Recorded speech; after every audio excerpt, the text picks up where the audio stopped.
दोस्तों जय भीम। मैं हूं पंकज अम्बेडकर। भाइयों बहनों, वीडियो को ज़्यादा से ज़्यादा शेयर कर दें। आज मैं बहुजन समाज से एक अपील कर रहा हूं। मेरा समस्त बहुजन समाज से निवेदन है, किसी भी मानवतावादी सोच के व्यक्ति को, अम्बेडकरवादी विचारधारा के व्यक्ति को, अम्बेडकरवादी विचारधारा के लोगों को कमज़ोर मत होने देना। चंद पैसों के खातिर मनुवादी विचारधारा वालों को या जो मनुवादी विचारधारा के लोगों को सपोर्ट करते हैं, पुरातन पंथी दक्षिणपंथी विचारधारा को सपोर्ट करते हैं, खास तौर पे कांग्रेस और बीजेपी को, इनको वोट मत दे देना। इनको वोट देके कमजोर कोई अंबेडकरवादी नहीं होगा। कमजोर आप लोग होंगे यदि आपने चंद पैसों में, दारू में, मुर्गे में या निजी स्वार्थ के खातिर अपने वोट को नहीं बेचा होता, वोट की ताकत समझी होती, आज हमारी बुआ बहन मायावती जी देश की प्रधानमंत्री हो गई होती, तो क्या किसी की औकात थी तुम्हारे लिए 1000 लठ तैयार करने की? तुम्हारे ही बच्चे को मारा गया, उसके गुप्तांगों में सरिया ठोकी गई, उसके हाथ पैरों में कील ठोकी गई और तुम्हारे लिए ही 1000 लठ तेल पिलाकर तैयार किए गए। देश में इतना बड़ा मनुवाद नामक आतंकवाद फैल रहा है।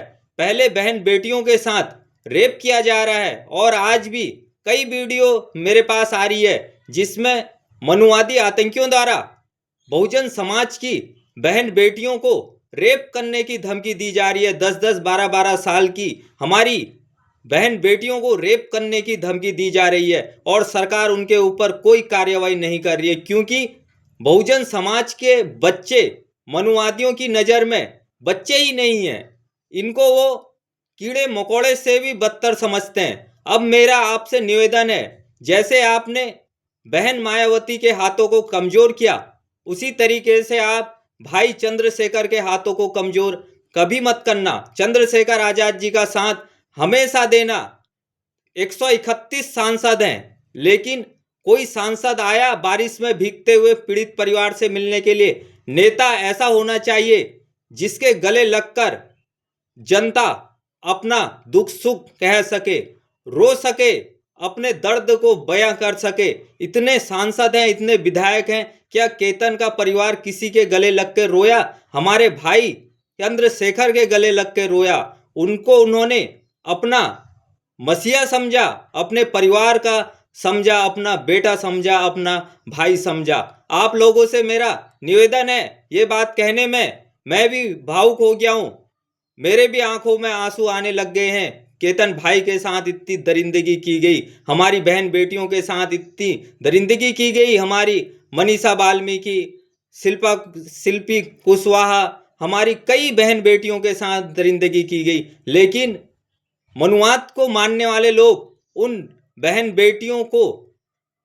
बेटियों के दरिंदों को सजा दिलाने के लिए सामने नहीं आए और भी वो लोग आरोपी के साथ खड़े हो गए। यदि पुष्कर सिंह धामी के भीतर न्यायिक चरित्र होता तो जो लोग 1000 लठ लेकर खड़े हुए थे उनके ऊपर वो खुजली वाली बारिश करवा देते, भीड़ अपना आप ही तितर बितर हो जाती। लेकिन पुलिस ने हमारे बहुजन सैनिकों को रोका, उनके ऊपर कोई ना लाठीचार्ज हुआ, ना खुजली बारिश हुई, कुछ भी नहीं हुआ उनके साथ।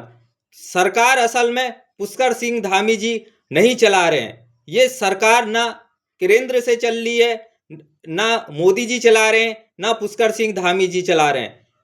इस सरकार को, ये जहां की भी सरकार है, चाहे उत्तर प्रदेश की है, यूपी की है या अन्य जगह की है, वहां के क्षेत्रीय मनुवादी गुंडों द्वारा फैलाई जा रही है। इस वजह से जिस बहन बेटी के साथ रेप हो रहा है या जो बहुजन समाज के बच्चे की हत्या हो रही है, आरोपी के साथ में 1000-2000 लोग खड़े हो रहे हैं और धमकियां दी जा रही है। जब राजस्थान में इंदर मेघवाल हत्याकांड हुआ, हमारे एक बच्चे को पानी की मटकी छूने पर उसकी हत्या कर दी गई, वहां भी 1000 से ज़्यादा लोग बहुजन समाज के लोगों को मारने के लिए इकट्ठा हुए। इतना बड़ा देश में आतंकवाद फैल रहा है और 80 सालों से कोई भी सरकार इस मनुवादी नामक आतंकवाद को ख़त्म करने के लिए कोई कदम नहीं उठा रही है। अब समस्त मानवतावादी, चाहे आप किसी भी जाति धर्म के हैं, जाति धर्म को छोड़ें, मानवता अपनाएं। जाति जानवरों में होती है, जानवरों में प्रजाति होती है। आप लोग मनुष्य हो, आप जाति धर्म में बटे हुए हो और जाति धर्म में बटकर मनुवादियों को अत्याचार करने का मौका मिल रहा है और बहन बेटियों के साथ दुष्कर्म हो रहा है। यदि भारत से मनुवाद का खात्मा नहीं होगा तो देश में मनुवादी नामक आतंकवाद कोड़ पूरे देश को कब्जा लेगा और आए दिन बहन बेटियों के साथ दुष्कर्म होगा और छोटे छोटे निर्दोष बच्चों की हत्या होगी। और तालिबानियों से भी ज़्यादा क्रूर हैं ये मनुवादी लोग। ये लोग कोई छोटा बड़ा नहीं देखते हैं, इनका जब बस चलता है तो ये दरिंदगी की सारी हदें पार कर देते हैं। वीडियो को ज़्यादा से ज़्यादा शेयर कर दें। मेरा बहुजन समाज से एक बार फिर अपील है, एक बार फिर निवेदन है, आप मेरी बात को माने या ना माने ये तो आपके दिमाग पर निर्भर करता है, लेकिन चंद सिक्कों के खातिर और थोड़े से लालच के खातिर अपने वोट को ना बेचें। आप देश के मालिक हैं, आप मुल्क के मालिक हैं। इस देश को बचाना अब आपके हाथों में है। जय भीम, जय भारत, नमो बुद्धाय।